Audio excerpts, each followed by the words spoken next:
Wetland को आर्द्र भूमि भी कहते हैं और जैसा नाम सजेस्ट करता है कि कोई ऐसी जगह जहाँ सेचुरेटेड सिल्ट हो, सेचुरेटेड जगह हो, जहाँ पे पानी थोड़ी भी हो, वहाँ टेम्पररी भी होती है, परमानेंट भी पानी होता है और शॉर्ट टर्म भी पानी होता है, जिसमें अलग अलग जीवन होते हैं। जो पक्षी दिख रहा है यमुना बायोस्फीयर पार्क में, पौधे दिख रहे हैं डीडीए यमुना बायोस्फीयर पार्क में, ये वेटलैंड है। नाम ही कह रहा है आर्द्र भूमि, जहाँ आर्द्रता हो। और ये महत्वपूर्ण इसीलिए है कि हमारे जीवन के हर अवयव में है। आप ज़रा सोच के देखें कि बहुत सारी सभ्यताएं वेटलैंड या रिवर के किनारे बसी हैं और उजड़ भी गई हैं। इसके सरसब्ज होने से बसी हैं और इसके डिग्रेड होने से उजड़ी हैं। ये इतना ही महत्वपूर्ण इकोसिस्टम है कि आप देखें, ये सिर्फ पानी का ज़ख़ीरा रखता ही नहीं है, बल्कि सब सॉइल एंड डीप एक्वीफर को रिचार्ज करता है और नेबरहुड में पीने के पानी को मुहैया कराता है। ये धरती के किडनी की तरह काम करता है। आप ज़रा सोचें कि नदी जब आती है, बाढ़ आती है, वो बहुत सारे सिल्ट को साथ लेकर के आती है और वो सारी सिल्ट, सारी गंदगियाँ इन वेटलैंड में जमा हो जाती है, जिसको ट्रीटमेंट वेटलैंड भी कहते हैं। बहुत सारे कैचमेंट वेटलैंड होते हैं फ्लड प्लेन, और यहाँ जब जमा हो जाते हैं और फिर साफ़ होकर पानी बाहर निकल जाता है। उसी प्रकार जब वेटलैंड को आप गौर से देखें तो ये नदियों के लिए नर्सरी का भी काम करती है। बाढ़ आई, उसके साथ मछलियाँ आई, पौधे आए, उसके बीज आए। बाढ़ तो उतर गई, लेकिन इसमें पानी जमा है जो over period of time grow हुआ, बढ़ा।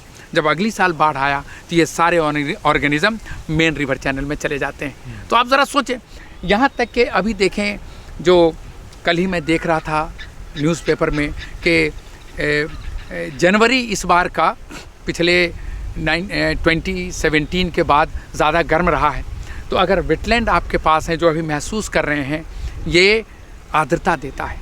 एम्बिएंट टेम्परेचर है उसको बफर करता है टेम्परेचर को, और कार्बन को फिक्स करता है, कार्बन सिक्वेस्ट्रेशन करता है। बहुत सारे पशु पक्षी के, अभी देखिए नॉर्दर्न शेवलर हमारे बिल्कुल पास आ रही है। आप देखें टफ्टेड डक, नॉर्दर्न शेवलर सारी पास आ रही हैं, ग्रेट कॉर्मोरेंट भरे हैं ये डीडीए के यमुना बायोस्फीयर पार्क में। ये दर्शा रहे हैं कि ये कितना सुंदर अकामतगाह है, जो सुदूर देशों से, यूरोप, चाइना, साइबेरिया से आए पक्षी यहाँ जमे बसे हैं। वेटलैंड डे एक ऐसी अवधारणा बन गई कि जब 1971 में रामसर ईरान में 2 तारीख को, आज ही के दिन, एक ट्रीटी, इंटरनेशनल ट्रीटी साइन हुई जिसका नाम रामसर कन्वेंशन है।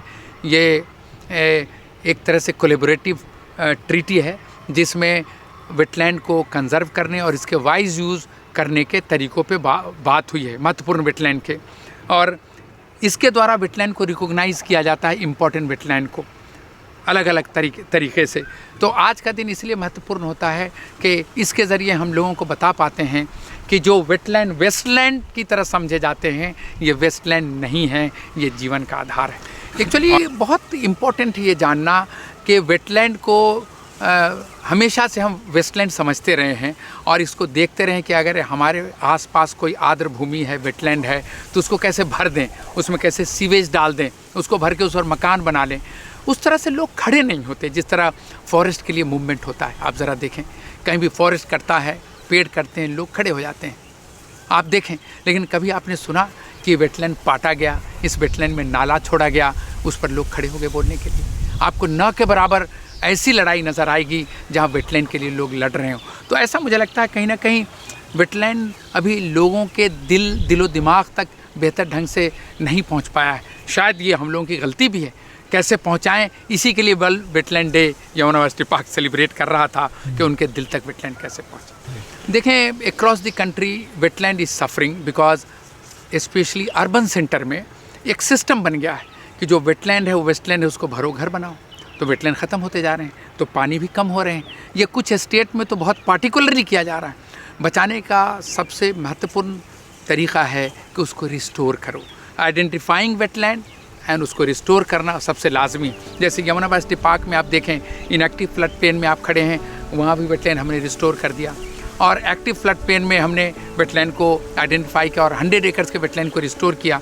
बहुत सारे घास हैं, जैसे फ्रेगमाइटिस है, टाइफा है, साइप्रस है, जो बताते हैं कि सबसॉइल एक्वीफर बहुत ऊंचा है, या अनदर वर्ड ये वेटलैंड था जो सिल्टेड हो गया।